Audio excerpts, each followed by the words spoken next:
কি শুরু করলা তুমি? কি শুরু করছি মানে কি? কি শুরু করছি বুঝো না তুমি? নাই কুঠার দুইটা কথা তুমি আমার সংসার ছাড়া যাবে, এটা কোন কথা হইলো? তোমার কাছে এটা দুইটা কথা মনে হইতে পারে, বাট তোমার কাছে বিয়ে হওয়ার পর থেকে আমার জীবনটা তেজপাতা হয়ে যাইতেছে। কোন সুস্থ মানুষ তোমার সংসার করতে পারে? আমি বিদায় এতদিন তোমার সংসারে টিকছি, অন্য কোনো সুস্থ মানুষ তোমার সংসারে টিকবে না। আমি আর বাকি পাগলটা হইতেছি না, থাকো তুমি তোমার সংসার নিয়ে। এই দাঁড়াও, এই যে তোমাদের মহিলাদের একটা ডায়লগ, তোমার সংসারে এসে আমি কি পেলাম কি পাও না সেটা বলো। আমি একটু না হয় পার্লারে যাই, কত আর যায় মাসে 20-25 হাজার টাকা যায়, এইটা তোমার সহ্য হয় না।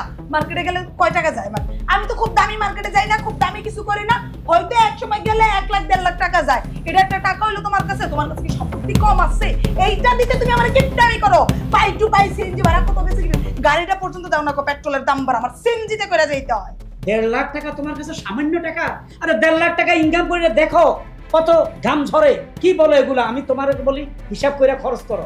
এই সংসার, এই সংসারের টাকা পয়সা সব তো তোমার, আমি কি অন্য জায়গায় দিয়ে দিব? আমার যদি হয় তাহলে আমার টাকা আমি খরচ করবো না মাথায় নিয়ে নাচবো, এটা আমার ব্যক্তিগত ব্যাপার। তুমি নাক গলাও কেন? তোমার দায়িত্ব কামাই করা, আমার হাতে বুঝাই দেওয়া। এখন আমি খরচ করবো না পিঞ্জিরার ভিতরে ঢুকাই রাখবো, এটা আমার ব্যক্তিগত ব্যাপার। এটা তোমাদের নাক গলাও কি? শোনো, তোমার একটা কথা বলি, ব্যয় হিসাবে চললে রাজা ফকির হয়ে যায়। চোখের সামনে দেখছো আজকে রাজা কালকে ফকির, আজকে রাজ্য আমার কালকে থাকার জায়গা নাই, কত কিছু দেখতেছো পৃথিবীতে। আরে ছোট্টখাটো একটা কিয়ামত হয়ে গেছে। এই জন্য তো বলে হিসাব করে চলো, ভবিষ্যতে চলতে হবে, খাইতে হবে।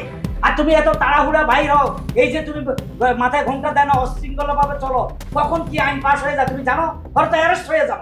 দেখো, আইনের বই অ্যারেস্টের বই আমাকে দেখাইবা না, এইসব আমি মানি না। তুমি যেহেতু এত তোমার ভবিষ্যৎ নিয়ে চিন্তা, তাহলে তুমি তোমার ভবিষ্যৎ নিয়ে থাকো। আমি ভবিষ্যৎ বলে কোনো কিছু বিশ্বাস করি না, কারণ আজকে বেঁচে আছি, কালকে তো বেঁচে নাও থাকতে পারি। তা আমার কাছে বর্তমানটাই বেশি প্রায়োরিটি পাবে। আরে বর্তমানে আমি এনজয় করবো না তো কবে করবো? কালকে মরে গেলে কবরে গিয়ে করবো। তোমার যেহেতু ভবিষ্যৎ নিয়ে এত চিন্তা, টাকা পয়সা নিয়ে এত চিন্তা, রাজত্ব নিয়ে চিন্তা, থাকো তুমি তোমার টাকা পয়সা ভবিষ্যৎ আর রাজত্ব নিয়ে। আমি গেলাম। আহারে মাতারি, বুঝবি পরে বুঝবি, স্বামী ছাড়া থাকলে যে কি অবস্থা হয়।